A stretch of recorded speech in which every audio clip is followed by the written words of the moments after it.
Bismillahirrahmanirrahim. Alhamdulillahilladzi khalaqal mauta wal hayata liyabluwakum ayyukum ahsanu amala wa huwal azizul ghafur. Ashhadu an la ilaha illallah wa ashhadu anna Muhammadan abduhu wa rasuluh. Wa nusalli wa nusallim ala sayyidina Muhammadin wa ala alihi wa sahbihi ajma'in. Radina billahi rabba wa bil islami dina wa bi Muhammadin nabiyyan wa rasula. Tuan-tuan, puan-puan, muslimin, muslimat yang dirahmati Allah, Assalamualaikum warahmatullahi taala wabarakatuh. InsyaAllah tuan-tuan dan puan-puan, malam ni kita Malam ni kita menyambung lagi kita punya perbincangan dalam kitab Qisasul Anbiya karangan Al-Imam Ibn Katsir, yang mana kita masih lagi membicarakan tentang bab Nabi Ibrahim AS. Kita masuk pada bab yang baru tentang perdebatan antara Ibrahim AS dengan Raja Babylon Namrud bin Kan'an. Kalau tuan-tuan ingat, bulan sebelum ni kita telah perincikan satu riwayat berkenaan bagaimana Namrud itu jadi kaya. Tuan ingat kan, yang ada satu orang tua masuk ke kamar mandi dia tu kan, kemudian orang tua yang berpakaian sangat hitam, kemudian orang tua tu pelekeh dia, kemudian dia bunuh orang tua tu. Kemudian bila dia naik bilik dia, orang tua yang tadi yang dia bunuh tu duduk tunggu dah dalam bilik dia. Kita dah bincang riwayat tu sebelum ni. So dalam riwayat ni sebut orang tua tu sebenarnya adalah iblis yang mengkehendaki agar Namrud sembah dia. Kemudian dengan penyembahan itu, maka Namrud diberikan kekayaan oleh iblis sebanyak-banyaknya dan kekuasaan yang sebesar-besarnya. Ada 4 orang raja besar dalam dunia.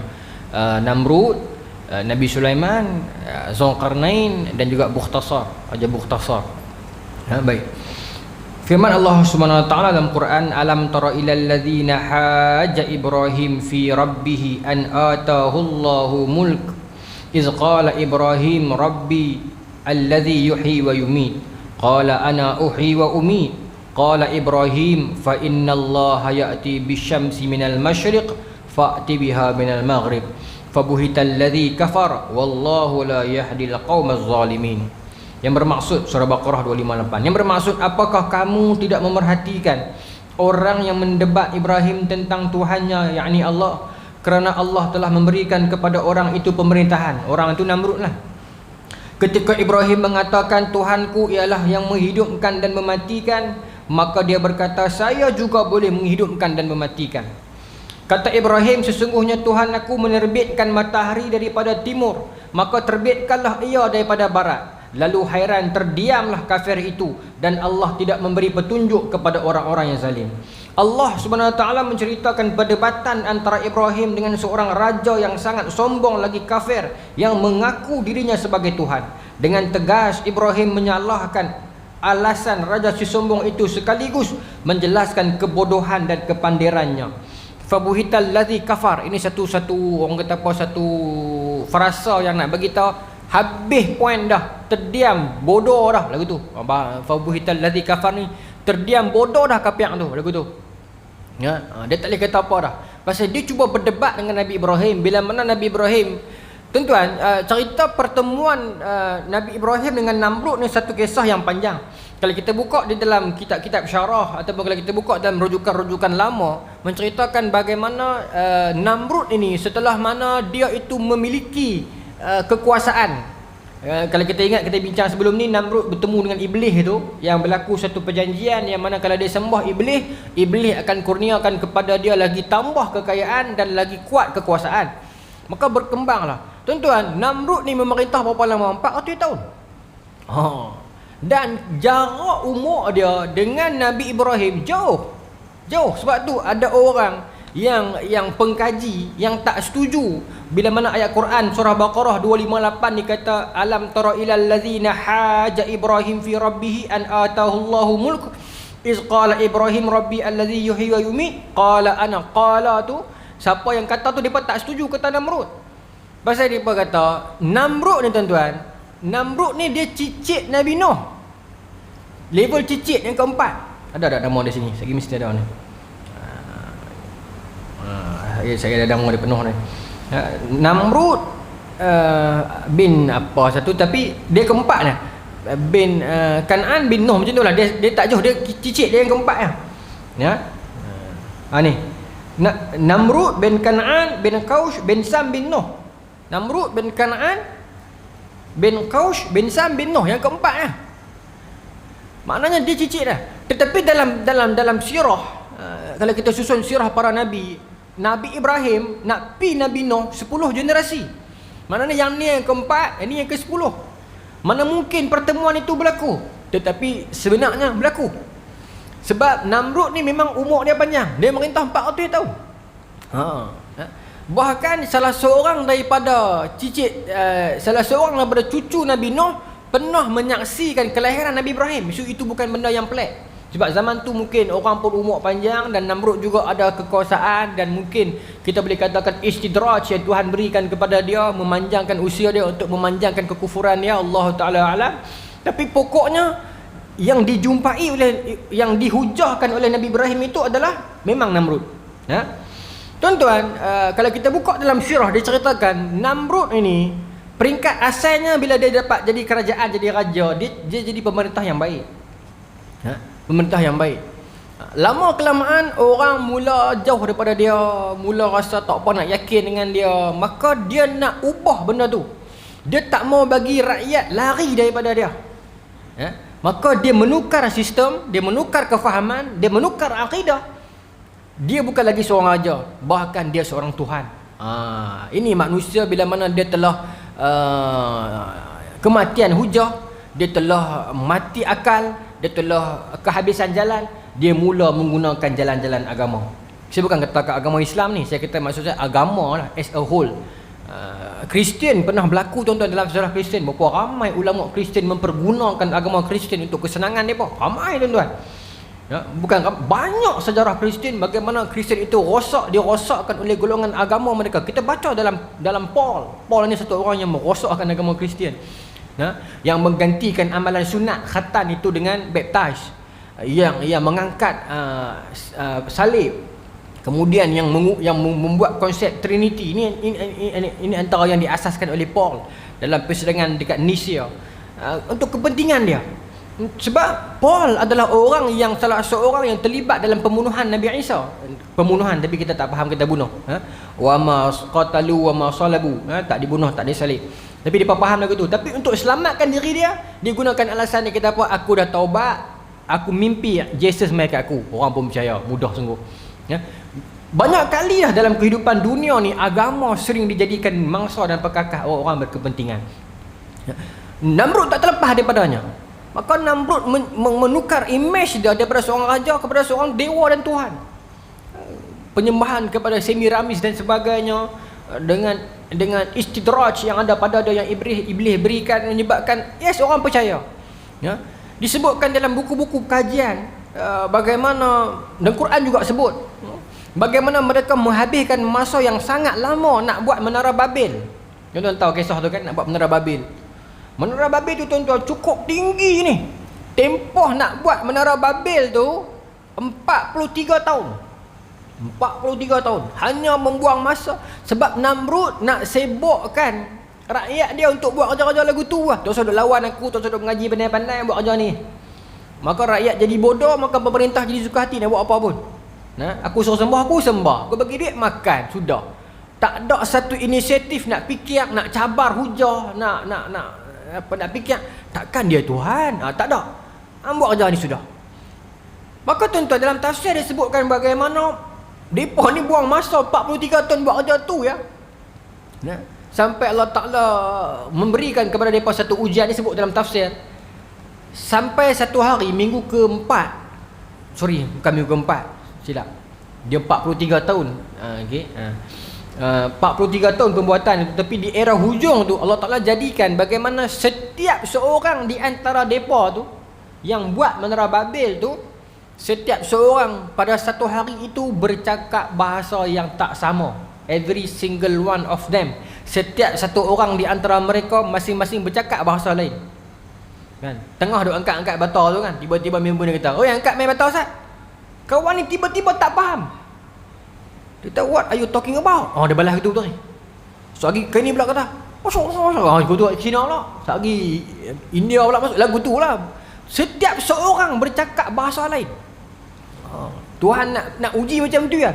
Tuhan alih sistem komunikasi mereka, maka pembinaan menara itu tak dapat diteruskan sebab komunikasi tak berjalan.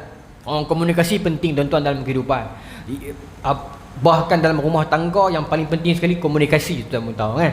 Paling penting sekali komunikasi dengan anak-anak, paling penting komunikasi. Berapa ramai orang-orang yang hebat-hebat jadi orang-orang masjid, orang surau pangkat besar-besar, tapi dengan anak kurang bercakap dan kurang sharing, maka anaknya membesar jadi orang yang jauh. Ada orang yang biasa-biasa, kerja pangkat biasa-biasa je kan, tapi dengan anak ni kamcing. Main badminton sekali, main futsal sekali, masak sekali, sembang korang-korang abang ni macam mana sekolah okey ke, cikgu orang serak nak bawa masuk tu. Sembanglah korang-korang. Tuan-tuan, maka anak membesar jadi orang yang rapat dengan mak dan ayah. Maka dia jadi orang yang elok. Komunikasi sangat penting tuan-tuan. Ya, baik. Maka kerana komunikasi punya problem itu, maka tak dapat diteruskan. Dan tafsir menyebutkan hanya satu bahasa asal yang kekal. Tetapi mereka berkhilaf tentang bahasa apa. Ada mengatakan yang kekal itu bahasa Hebrew. Ada mengatakan yang kekal itu Arab slang Syria.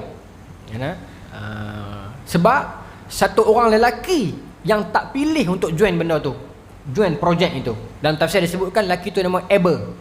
E-B-E-R.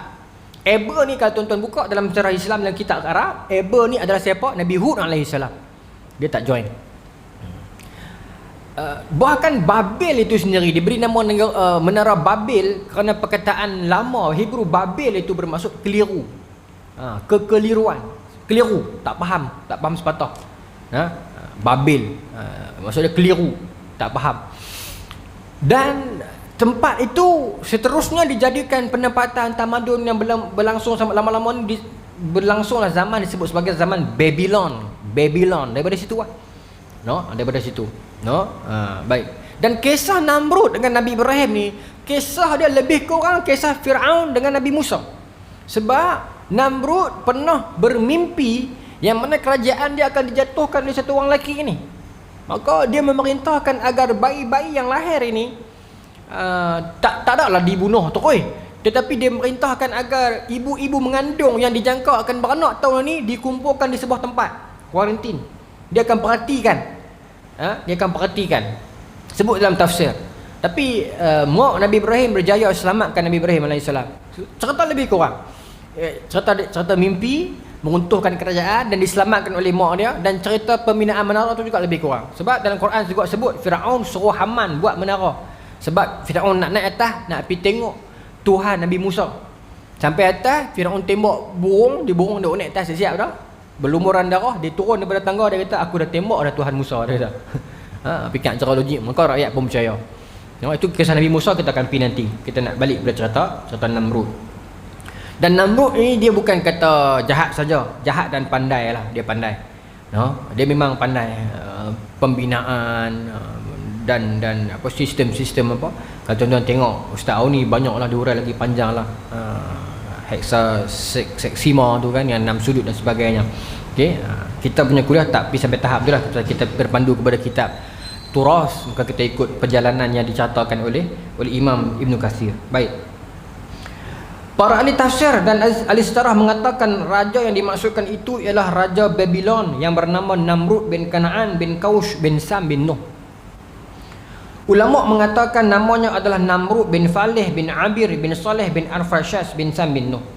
Mujahid dan yang lain mengatakan bahawa dia ialah salah seorang dari 4 orang raja dunia yang besar. 2 orangnya mukmin dan 2 orang lagi kafir. 2 raja yang beriman itu ialah Zulkarnain dan Sulaiman. Sedangkan 2 orang yang kafir itu adalah Namrud dan Bukhtanasar. Bukhtanasar ni bahasa kita, Bukhtansar. Tapi Bukhtansar inilah yang meranapkan Yahudi. Kita akan pergi kepada perbincangan tu nanti. Yang menyebabkan Yahudi hilang 10 orang, 10 puak ni Bukhtansar lah. The lost 10 tribes of Jews. Baik. Mereka menyebutkan bahawa Namrud memegang kekuasaan kerajaan selama 400 tahun. Dia adalah seorang raja yang derhaka, zalim dan kejam yang memilih dunia. Baik. Maka bila dia mendebatkan kisah Ibrahim ini, alam tara ilal ladzina hajju ni, sebutkan orang yang memperdebat dengan Ibrahim tentang Tuhannya ini. Ulama bincang bagaimana yang pertama bila mana Nabi Ibrahim kata Rabbi, Tuhan aku itu yuhyi wa yumit, boleh menghidupkan dan mematikan. Qala ana uhyi wa umit. Kata Namrud, aku juga boleh hidup dan matikan. Tuan-tuan pun tahu cerita ni. Apa Namrud buat? Dia pergi ambil dua orang banduan, seorang dia lepas, dua orang banduan yang kena hukuman mati. Seorang dia lepas, seorang dia bunuh. Maka dia kata kat Nabi Ibrahim, tengok, seorang aku hidupkan, seorang aku matikan. Dia kata, aku pun pandai, aku pun boleh buat. Nabi Ibrahim fikir dalam hati ni, saya tambah lah, tak tahulah. Tapi cara ayat tu Nabi Ibrahim kata dalam hati ni, merepek dah orang tua ni dah. Lawan hujah elok tak kerti bahasa kawan ni. Aku nak ajak hujah elok dia tak kerti. Lah aku bagi hujah yang tinggi tu koi. Okey, tak apa, hang lawan hujah bodoh aku tu. Aku kata kat hang, Tuhan aku boleh bagi hidup, boleh bagi mati. Dia balas apa? Aku boleh bagi hidup, aku boleh bagi mati. Ni seorang bagi hidup, seorang bagi mati. Kira aku Tuhan. Tadi pakai pok ni, Nabi Ibrahim kata aku bagi hujah elok, dia jawab cara bodoh. Asal aku nak main cara bodoh dengan hang. Nabi Ibrahim kata tak apa, kalau lagu tu Tuhan aku naik matahari daripada timur, Allah naik daripada barat. Hujah yang kontra. Ini satu skill dalam perbahasan juga. Menarik tuan-tuan. Nabi Ibrahim hebat. Kan? Kalau aku kata benar lain, lagi dia pandai torah kot lain. Aku kata Allah Ta'ala Tuhan aku bagi naik matahari kot timur, hang cuba bagi naik kot barat. Jadi guna mana? Boleh tak boleh? Fabuhital ladzi kafar. Terdiam dia. Dia tak tahu nak torah apa dah. Tak kerti nak fikir apa dah. Tak tahu nak kata apa dah. Ni hebat Nabi Allah Ibrahim. Dan tuan-tuan, ulama bincang, kenapakah dalam bab ini? Sebab kisah Nabi Ibrahim berdebat dengan orang ni bukan sekali ni. Kan? Ada perbincangan Nabi Ibrahim dengan ayah dia, tarikh. Nabi Ibrahim ni ada abang dua orang, Nahor dengan Haran. Tarikh ada anak, seorang nama Nahor, seorang nama Haran, seorang nama Ibrahim. Anak Haran ini lah nama dia Lut. Sebab tu Nabi Lut anak saudara Nabi Ibrahim. Baik. Tuan-tuan, kita dah bincang sebelum ni. Perbincangan, perbahasan Nabi Ibrahim dengan orang kampung dia, dengan ayah dia. Bila ditanya kepada Nabi Ibrahim, hang sembah siapa? Kan? Ayat Nabi Ibrahim kepada ayah dia tu lebih lembut. Ya kan? Apa nama? Tuhan aku itulah yang apa? Ala surah Syu'ara tu. Allazi khalaqani thumma yahdin. Tuhan yang buat saya kemudian bagi hidayah kepada saya. Walladzina yut'imuni wa yusqin, yang bagi saya makan, yang bagi saya minum. Wa iza maridtu fahuwa yashfin, bila saya sakit dialah yang sembuhkan. Tema yang Nabi Ibrahim guna ketika itu adalah tema kasih sayang. Tuan-tuan perasan tak? Sebab dia sedang bercakap dengan hubungan dengan ayah dia, nak cerita ke ayah dia hubungan dia dengan Tuhannya beginilah. Tuhan yang bagi sembuh sakit, Tuhan yang bagi minum, Tuhan yang bagi makan. Bukan nak kata pak seorang lah. Allah Ta'ala yang bagi.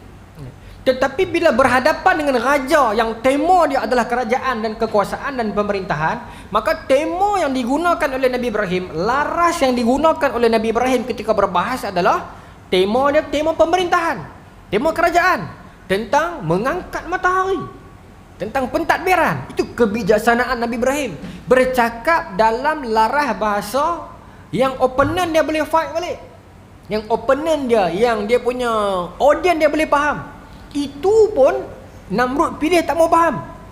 Bukan tak mau faham, dia dah terikat dengan iblis dah. Dia bimbang kedudukan dia. Tuan.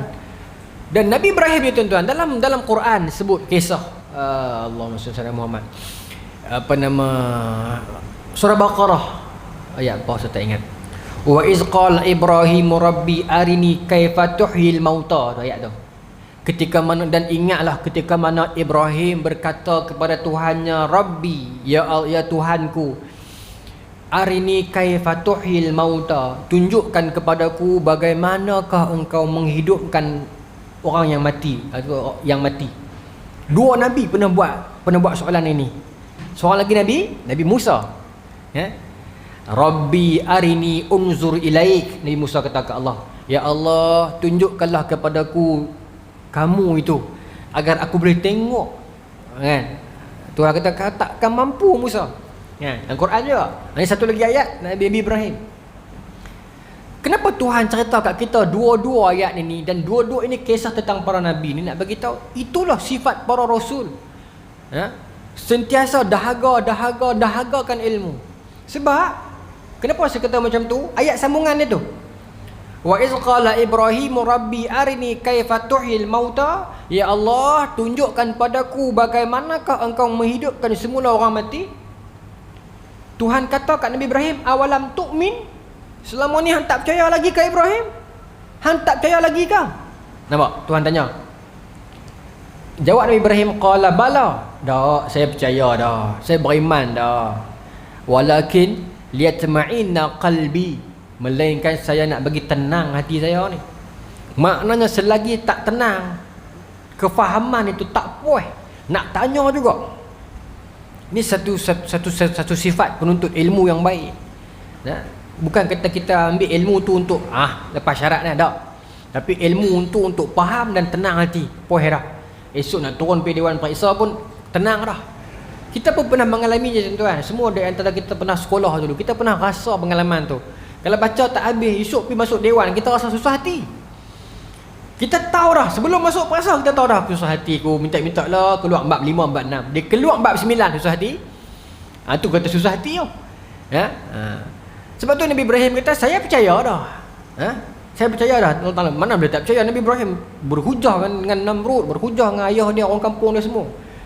Tuhan beri kat Nabi Ibrahim, atainahu Ibrahim rusda, petunjuk dah.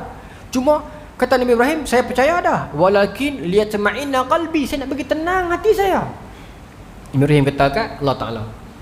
Dan Tuhan tak kata kat Nabi Ibrahim, aku dah bagi ke hang jadi nabi, aku dah pilih hang antara ramai-ramai manusia, aku bagi hang mukjizat, aku bagi ke hang selamat dalam api. Yang ni hang balas kat aku Ibrahim. Dah. Allah Ta'ala tak kata macam tu. Hang tak percaya lagi ke antara ni? Percaya sudahlah. Dah. Tuhan tak kata macam tu. Apa Tuhan jawab kat Nabi Ibrahim? Khuz, pegang. Arba'atan minat tair, hang pi cari 4 ekor burung. Kan? Fasuruhunna, semelih dia. Fasurhunna alaika, semelih dia di sisi hang. Bermaksud hang kena semelih sendiri.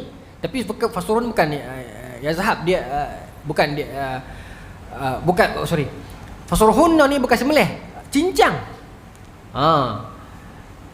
Bahasa dia bukan antazbahu baqarah, semelih. Dia bukan yang tu. Dia fasurhunna ni cincang. Quz arba'atan min at-tayr. Tayr ini dia mufrad. Sebab kalau burung, kalau jamak dia tuyur, burung-burung kan. Tapi tayr, Tuhan gunakan tayr, mufrad. Nak beritahu satu ekor ya, setiap satu jenis satu ekor. Maksudnya 4 arba'atan, 4 jenis. Setiap satu jenis tu ambil seekor. Khuz arba'atan min at-tayr fasurhunna alaika. Fasurhunna ilaika. Ibrahim, anda tak percaya ke? Tak, saya percaya ya Allah. Cuma saya nak bagi tenang jiwa saya aja. Maka kata Allah, pergi cari 4 ekor burung, 4 jenis yang berlainan, 4 cincang. Saya bukan kata semelih, siap je, bukan semelih, cincang. Hang cincang sendiri sampai remuk habis. Kemudian ij'al ala kulli jabalin.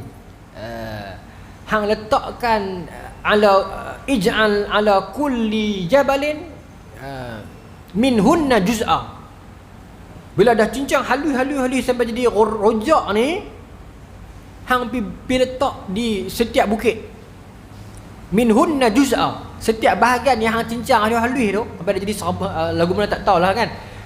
Pi lempak ni bukit yang berbeza. Min kulli jabalin minhunna juz'a. Setiap juzuk dia tu, setiap partikel dia tu, setiap yang hang dah cincang tu, hang pi lempak di bukit.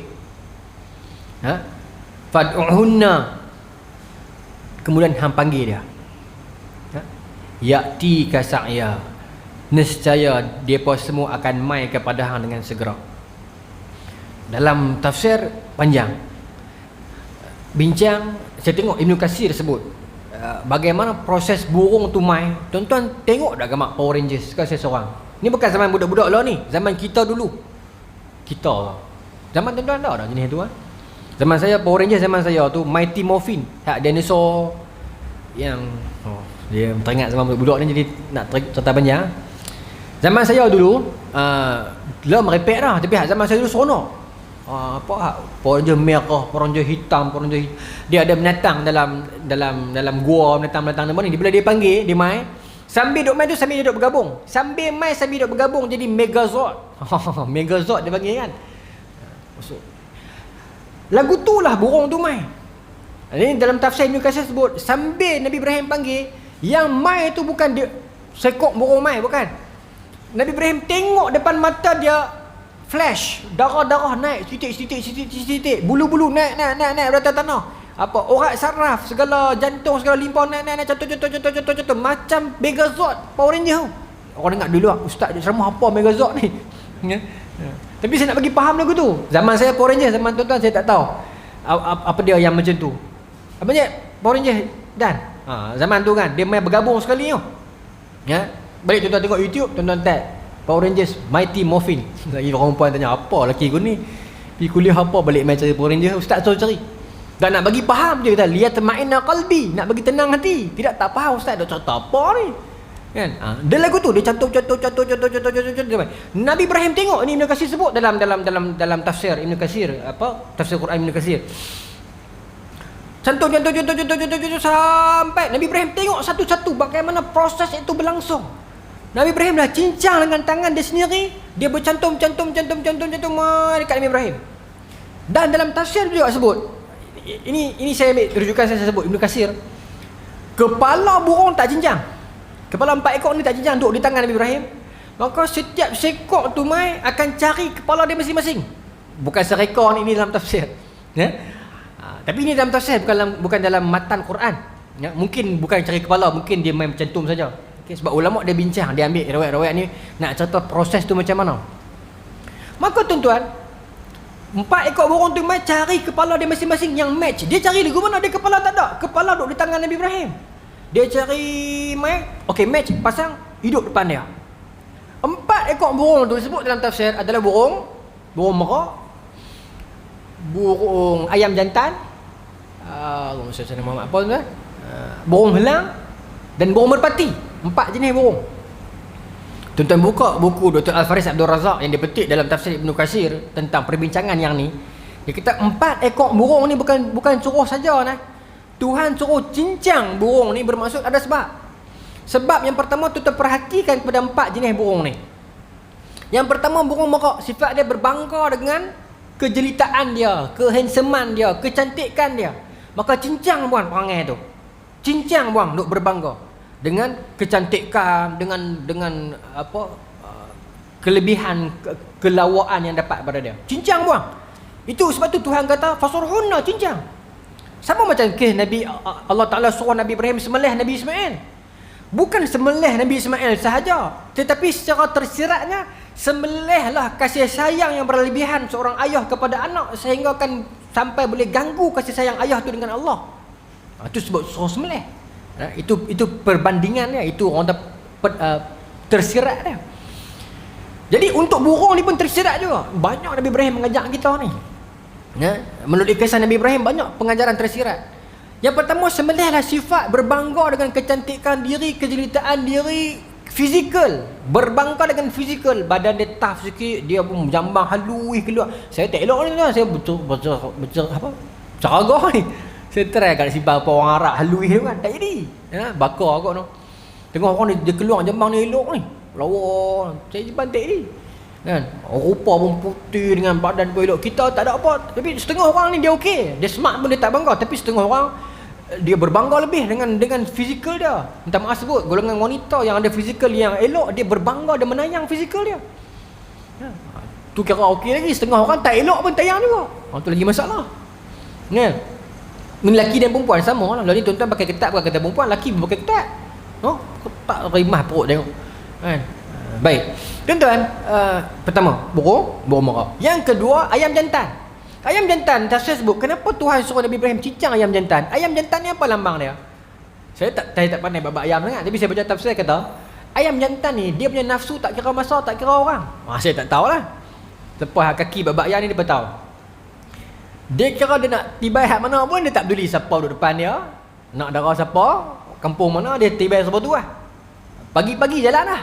Tak tahu, saya tak tahu, ni saya baca tafsir. Saya baca dalam buku Dr. Al-Faris sebut tu, dia quote dalam tafsir. Ayam jantan ini dia mengutamakan nafsu dia dulu. Pagi-pagi dia nampak nak dara ayam hak elok ni, jalan. Tu ayam jantan. Sial kat ayam dara menjadi kedai ayam dara apa semua tu kan. Dia buat nasi lemak. Tapi ayam jantan ni dia tak peduli. Yang kedua, jadi sembelih sifat yang nafsu berlebih-lebihan ni, mengutamakan nafsu. Cincang bukan sembelih. Cincang apa sifat itu? Yang ketiga ni menarik. Yang ketiga, burung merpati. Ini ahli sains buat kajian khusus. Kenapa burung merpati? Ya? Rupanya out of berapa banyak jenis burung atas dunia ni, saya silap, saya tak bawa satu, saya punya simpan nota saya tu. Saya ambil dalam National Geographic, saya catat dalam nota saya. Pelbagai jenis burung atas dunia. Allahu Akbar. Macam-macam jenis burung tuan-tuan. Sebab tu dalam Quran banyak perbandingan burung. Awalam yarau ila tayri fawqahum safati wa yaqbid ma yumsikuhunna illa rahman. Banyak Tuhan suruh perhatikan burung, perhatikan burung. Pasal burung ini ada yang terbang dengan kelajuannya yang sangat laju. Ada burung yang terbang 6 bulan tanpa turun ke darat. Tuan-tuan tahu kisah tu kan? Dia ada hummingbird, dia ada macam-macam jenis burung. Saya ada simpan nota tapi di mana ada. Ada burung yang dia travel dunia. Antara tempat persinggahan dia Kuala Gula. Itu tahu tempat persinggahan. Itu ke international punya RNR tu. Kuala Gula tu. Burung-burung yang main tu tuan-tuan di Kuala Gula tu bukan boleh cakap Melayu. Cakap Sepanyol, cakap Mexico apa ni. Dia burung international. Ya, cuma lah ni Covid dia baru tutup sepadan lah. Tapi kira Tuhan suruh perhatikan burung pasal banyak jenis burung. Ada yang terbang 6 bulan tu kan, 6 bulan siang malam, hujan matahari raya apa semua ni tak habis. Baru sampai pada. Yang ada yang long distance punya, ada yang short distance tapi speed punya burung. Ya, baik. Merpati ni rupanya antara semua jenis burung dia yang paling last buka mata waktu pagi. Dia yang paling last sekali buka mata waktu pagi. Burung lain dah keluar pergi kerja dah. Dia baru duk kumuk lah kata, baru duk bangkit. Telefon member aku lambat sikit, apa cakap Ustaz? Macam tu lah, burung merpati. Maka kata Allah dalam tafsir sebut yang kena cincang burung ni.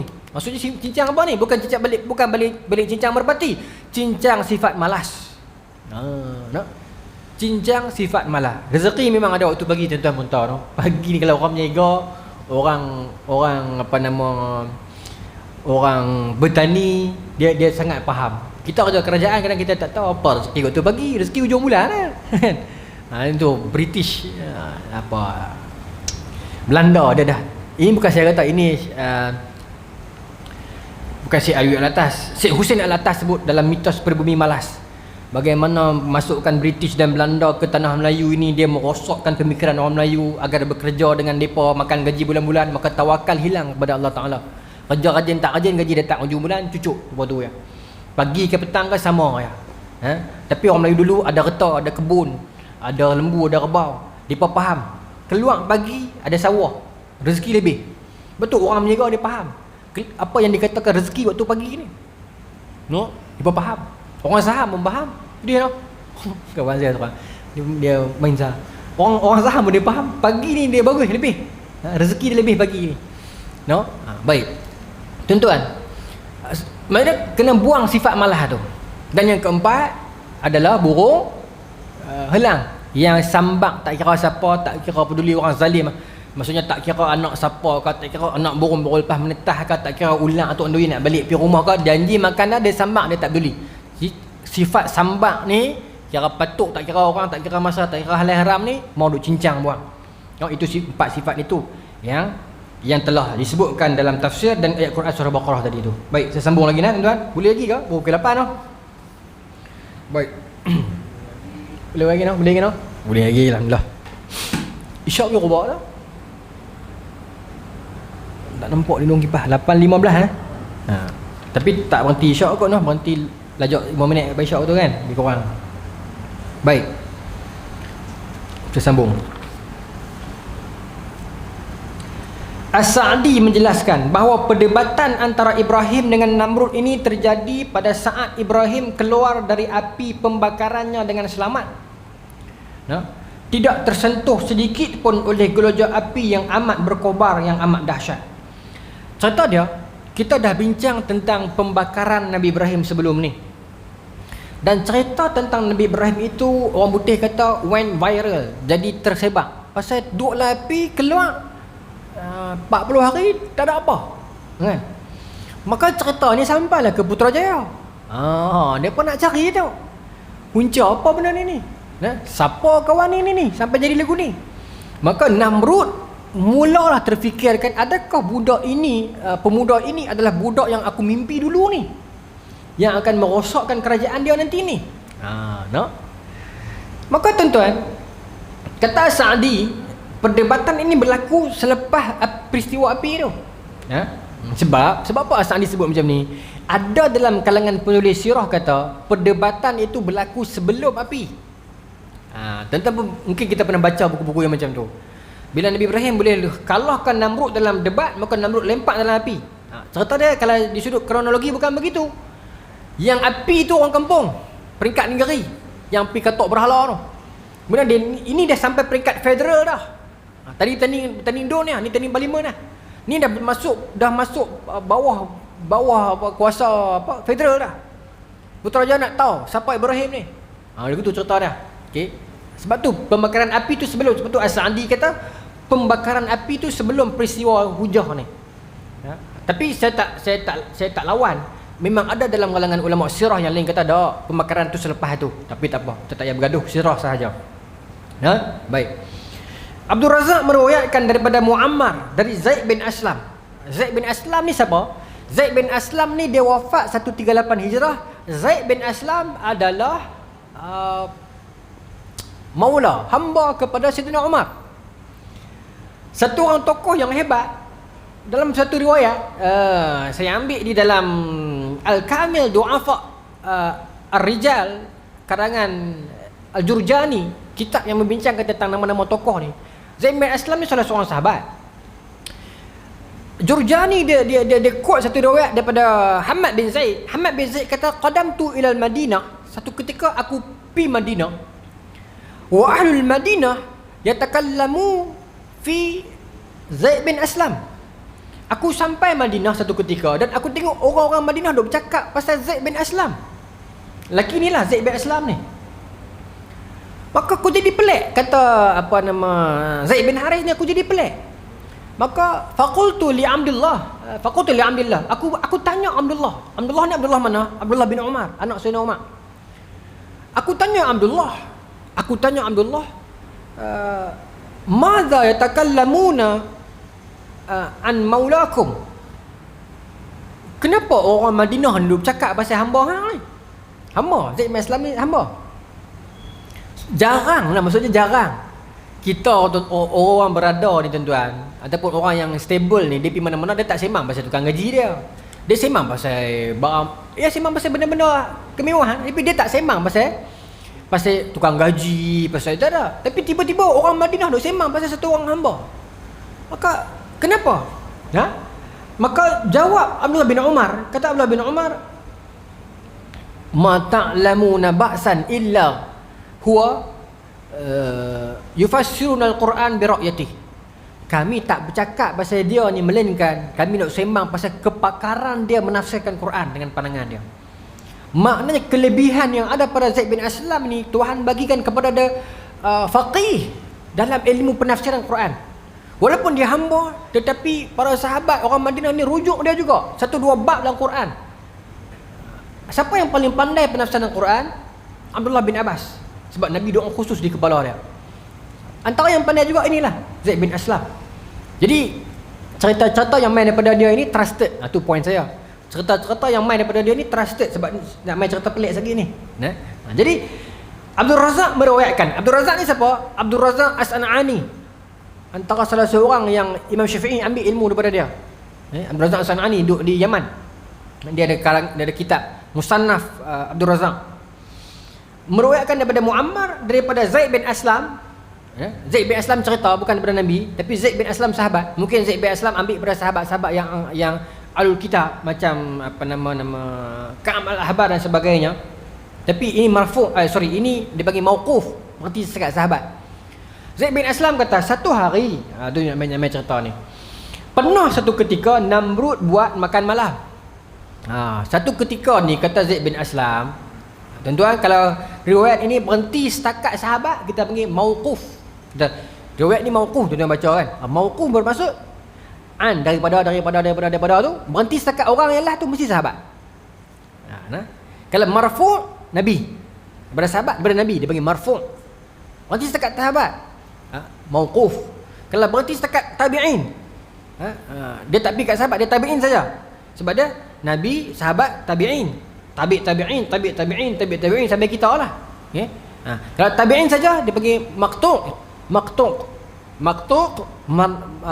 mauquf, marfu', tu istilah dia. Kalau tuan-tuan baca buku nanti tuan-tuan jumpa maksud dia yang tu. Dia kata mauquf, tuan-tuan baca buku nanti kata mauquf, maksudnya sahabat cerita. Sahabat boleh jadi dia ambil cerita dari sahabat yang lain. Boleh jadi dia pergi sembang-sembang dengan orang Yahudi Madinah yang beriman, yang dah masuk Islam. Ada Ka'ab bin Ahbar dan sebagainya. Baik. Abdullah bin Salam antara tokoh dia kan, yang dia kata kat Nabi, ya Rasulullah, orang Yahudi ni adalah bangsa yang paling kuat menipu lepas dia masuk Islam. Dia Yahudi, dia masuk Islam. Dan dia kata kat Rasulullah, ya Rasulullah, nak tahu tak, orang Yahudi ni lah bangsa paling kaki menipu sekali. Sebab tu dalam kajian moden kata dia ni king of deception, paling kuat menipu dia ni bangsa Israel ni, yang Yahudi ni. Tok guru mereka sendiri masuk Islam di Madinah, bagi tahu kat Nabi, ya Rasulullah, nak tahu tak, anak-anak murid saya Yahudi Madinah ni semua kaki musim, murung kuat. Nabi kata betul ke? Betul. Saja Nabi nak ambil hati dia baru masuk Islam. Dan dia baru masuk Islam, apa yang dia share dekat Nabi, meskipun Nabi tahu dah, tapi Nabi nak ra'i. Itu buat akhlak Nabi, sunnah juga tuan-tuan. Tuan-tuan pandai babak motor, jiran sebelah rumah mai, mat, motor ni ajak kita tahu dah, kita jangan kata aku tahu dah, patah hati dia tuan-tuan.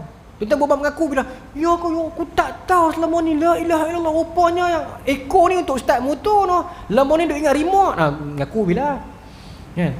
Tapi jangan tinggi sangat dia kata peri dia pula. Tapi ambil hati tuan-tuan, ambil hati. Orang perempuan kalau tengok rakaman nanti, masak, orang main tegur kita, kita tahu dah, tapi jangan lawan lah, ambil hati. Itu sunnah. Pasal Nabi suka ambil hati orang. Ya kau, baik. Dengar bila. Kemudian tak mau ikut, tak apalah. Jadi dia kata, ya Rasulullah, nak tahu dah, orang Yahudi ni kuat mohon. Ya kau, Nabi ambil hati. Pasal dia baru masuk Islam, dia besar hati. Nabi seolah-olah macam Nabi tanya ni, ya kau, tak apa, saya nak tunjuk kat Nabi nah. Panggil orang Yahudi mai. Maka Nabi panggil orang Yahudi mai. Nabi tanya orang Yahudi, bagaimana pendapat kamu tentang kamu punya sifu ni? Ya, Abdullah ni, macam mana pendapat kamu? Maka dia berkata, dia ni lah tok guru alim hebat lah, pakar agama Yahudi lah, kekasih Tuhan lah, semua cerita puji dan melambung. Maka sahabat ni keluar, yang tok guru dia ni lah, Abdullah ni kata, asyhadu an la ilaha illallah wa asyhadu anna Muhammadar Rasulullah. Aku masuk Islam dah. Maka terus dia tukar. Mana dah ya Muhammad, dia ni kaki muhung, orang tua dia kami tak boleh pakai lah. Lama dah tak percaya kat dia. Bubuh dia terus dah tu. Tadi ni kami saja reka, dia ni yang paling tak boleh pakai sekali. Antara banyak-banyak rambai Yahudi dekat Madinah, dia ni paling tak guna sekali. Debuh dia terus. Nampak tuan-tuan? Dandan tukar. Kerana berbeza ideologi dengan dia.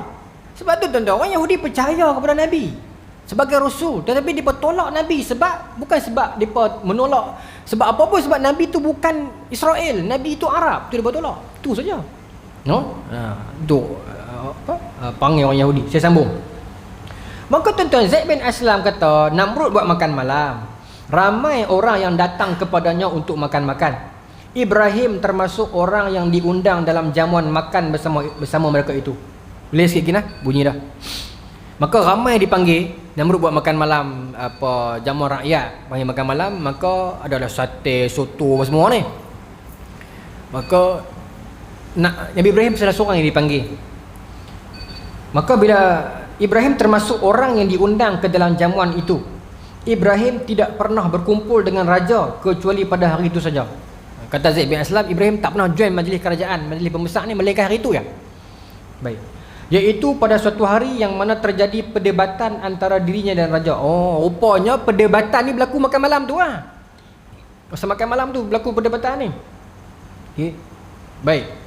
Tidak seperti sikapnya terhadap orang-orang yang diberikan makan, Raja Namrud tidak memberi makanan apapun kepada Ibrahim.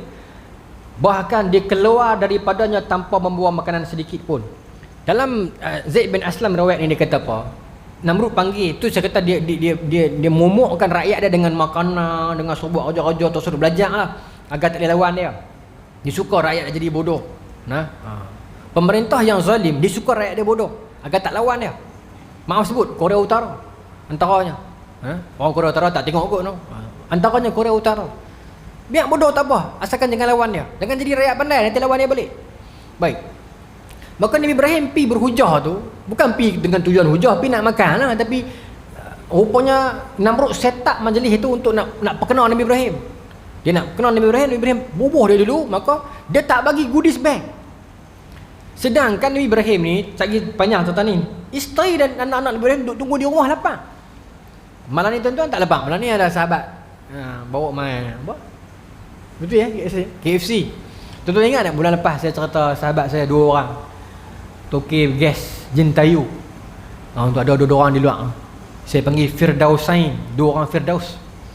Seorang Firdaus Rahim, seorang Firdaus Rozi. Dua-dua bayar saya. Dah di luar. Saja saya kata apa kena mail juga bagi orang taman tengok muka hangpa. Selepas saya cerita tu, depa seronok, terima kasih. Saya kata mail lah surau kan. Jom pasal Jentayu dekat ni lah, tuan-tuan tahu kan. Kalau tuan-tuan perasan bulan lepas yang depa buat jalan, depa ni lah tutup jalan dengan nak bagikan. Dia kata mai sebab apa? Saya kata surau ni aktif dan surau jamek kan, surau jamek kan, sembang jemaah kan. Dah pada ni surau jamek kan, dan proses nak jadi masjid nanti. Jadi saya memang dalam kepala saya nak create tempat mana saya pergi pun, kalau ada sahabat-sahabat kita, anak-anak muda yang usahawan yang dekat dengan majlis ilmu dengan agama ni, saya nak bagi ada macam strategic partnership. Kita win-win situation. Bermaksud kita nak bagi orang jemaah orang Islam support kedai depa pula support surau kita balik. Macam saya nak bagi, bukan kata di sini saja, di tempat lain pun saya buat lagu tu, sahabat-sahabat yang lain. Bagi ada win-win. Bagi kita hebahkan kebaikan depa, kita support bisnes mereka akan support surau pula. Bagi ada apa strategik. Kan, kalau surau memerlukan apa-apa ke, PA sistem kau nak bantu asnaf dalam jemaah qaryah ke, insya-Allah boleh. Sahabat saya 2 orang ni, dan kita pula maksudnya dia ada hubungan tu. Majlis Tasawuf Al-Quran kami buat macam tu ya, ada hubungan itu. So tak ada orang yang rugi, pihak masjid tak rugi, pihak usahawan Islam tak rugi. Jadi sebenarnya kalau kita jalankan macam tu, insya-Allah subur no. Saya ajak mai lah, saya kata mai lah kuliah depok main KFC terus mana ni. Bagi lain terus, bagi balik tu ambil seorang satu lah. 2 orang sahabat saya ni, tuan-tuan pi lah Jentayu, tuan-tuan tahu di situ kan. Alhamdulillah 2 orang nak muda bayar saya ya, saya cerita dah itu kan. Dua-dua ada orang susah, tapi alhamdulillah Tuhan gunakan rezeki atas kesungguhan mereka berusaha bantu orang, alhamdulillah sampai hari ni lah buat jalan dan sebagainya. InsyaAllah abang noh, kita ambil nombor nanti kita set bagi jadi ada rakan masjid ke, abang angkat syarikat angkat masjid ke, boleh tak kan. Apa-apa pun kita boleh share, kesusahan apa pun kita boleh kongsikan, nak bagi bantuan ke asnaf ke dan sebagainya. Strategic partnership ni kempen saya di setiap tempat saya pergi. Sahabat-sahabat saya yang ada bisnes di qaryah lain-lain, saya bawa main masjid tu, bagi dia win-win. Masjid tu untung, depa pun untung. Kita tak mahu satu pihak saja untung. Alhamdulillah malam ni depa sponsor kita KFC tu pun. Saya kata beli nasi lemak dah lah duit. Kita bagi special dekat orang Tabarang Serai kata. KFC tu ambil lah. Saya sambung cerita sikit. Tapi ni kan Namrud tak bagi. Namrud tak bagi kat Nabi Ibrahim ni.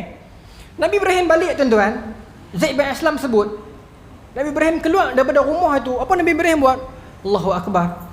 Nabi Ibrahim ambil gundi tu, goodies bag tu, dan Ibrahim menuju ke gundukan pasir, pi kat pasir. Ibrahim bubuh pasir dalam tu.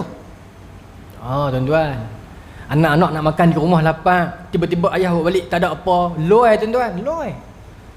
Saya tak faham benda ni dulu. Bila saya dah jadi ayah baru saya faham. Nikmatnya awak balik, benda apa paling syok tuan-tuan bila ada anak ni. So tuan-tuan tahu lah, saya pergi ajak tuan-tuan dah. Saya baru anak seorang.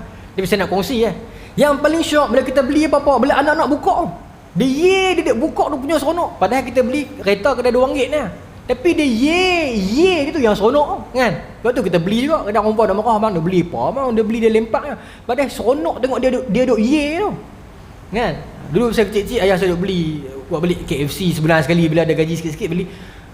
Kita duk tanya pasal apa lah orang tua aku beli juga makanan ni padahal gaji dia 600 setengah 700 ya. Rupanya momen kita seronok tu orang tua suka tengok. Baik. Maka Nabi Ibrahim nak balik apa?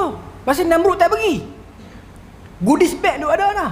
Bag gundi tu tapi tak bagi. Namrud saja kenak tak mau bagi tu. Orang tu kata sebab berbeza ideologi dengan dia tak bagi. Maka tu Namrud gamak buat semua dia bagi, Nabi Ibrahim seorang dia tak bagi. Tapi tengok bagaimana Allah Ta'ala menyelamatkan kekasihnya.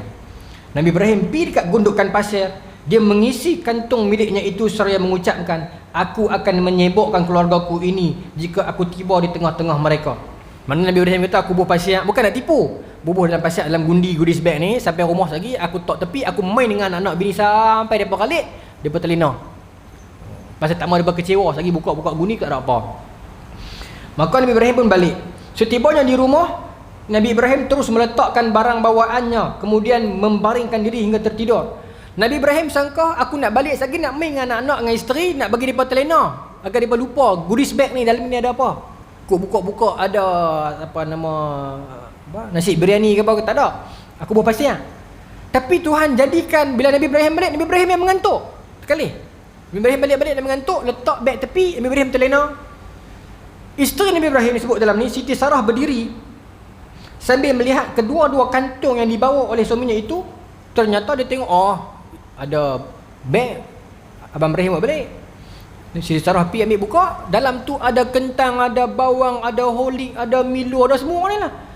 Maka Siti Sarah pun pergilah segera memasak dan menyajikannya sebagai makanan yang lazat dan nikmat.